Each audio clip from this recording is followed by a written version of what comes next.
After the Shiva period, a time of formal mourning, when it was completed, when the last of the plastic plates had been put away and the platters replaced in their cabinets, I had time to ponder this agonizing question. Where is she? My beloved daughter had died peacefully in her sleep from a cardiac arrhythmia. This terminated the arduous, courageous, and joyful 40-year odyssey of my daughter, Dana. She had been born with a congenital heart defect, and after 23 years of hospitalizations and open heart surgeries, received a heart transplant. College and graduate school followed, and 10 years later, a kidney transplant provided lovingly by her heroic sister, Jackie. Dana's path was strewn with medical boulders that she overcame with numerous setbacks and miraculous recoveries. She survived not one, but 2 staph infections, valve replacements, and a variety of surgeries too numerous to recount. But she always survived, against all odds, and did so with fortitude and humor. Dana, all 4 foot 10 inches of her, with her mane of thick red hair, blue eyes, and sometimes blue lips to match, was a warrior. She was feisty, sarcastic, and wickedly funny. It would have been easy to understood had she been bitter and angry, but that is not how she chose to live her life. Before she died, she was scheduled for another surgery to replace a tricuspid valve, which in itself was a procedure to temporarily heal the heart she already had and to buy time for when she inevitably would require another heart. The upcoming surgery was considered extremely risky, with terrible odds for survival. Yet, because she had beaten the chances so many other times, we believed our Energizer Bunny would weather this challenge as well. But she didn't. We console ourselves with the fact that she dodged a bullet. But that knowledge is woefully inadequate to assuage the loss we feel. My husband, daughter, and I are faced with a huge void and are left with the nagging, unanswerable question, where is she? We are rational and scientific-minded and religious in name only. Our question has only 2 answers. If nowhere, then Dana is at peace and no longer suffering.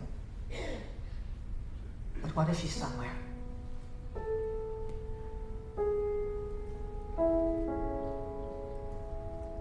There's a place for us, somewhere a place for us, peace and quiet and open air, wait for us somewhere. The idea of somewhere comes to us in many forms. We see signs of her presence in everyday coincidences and in nature. In November, when the life-sustaining flowers of summer have shriveled and died, a butterfly flutters around Jackie's head and lands on her shoulder. Dana.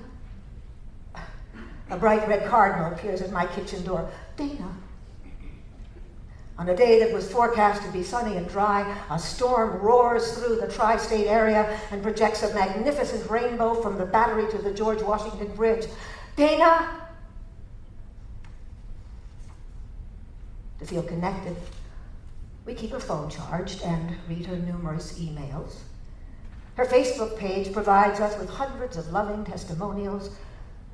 Her room remains untouched. We cannot yet bear to dispose of her possessions, the documentation of her life, the glasses through which she saw the world, the stuffed lion given to her by her 4th grade teacher, a reminder to always remain brave. She comes to us in dreams.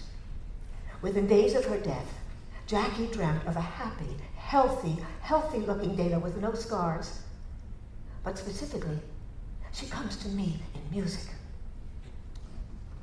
I listen to her iPod when alone, and I feel her through its sound. On one occasion, soliloquy from Carousel sang out from my car radio. A kid with ribbons in her hair, a kind of sweet and petite little tintype of her mother. What a pair! My little girl, pink and white, as peaches and cream is she.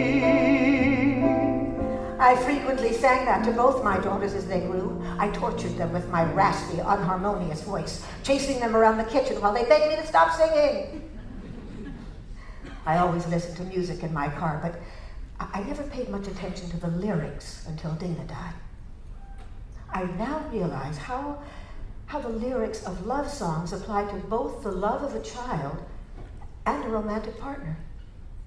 On another solo car ride, I asked for a sign. From my radio, these words answered.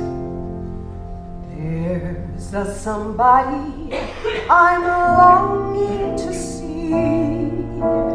I hope that she turns out to be someone who'll watch over me. I've heard that song countless times, but never interpreted it so personally. Where is she? I cannot answer my own question, but I can choose to believe that some uncertain something that keeps Dana's spirit close to those who cherished her. I will always see her in the beauty of the changing leaves, feel her in the warm breeze, sense her in a dream, and hear her in a song.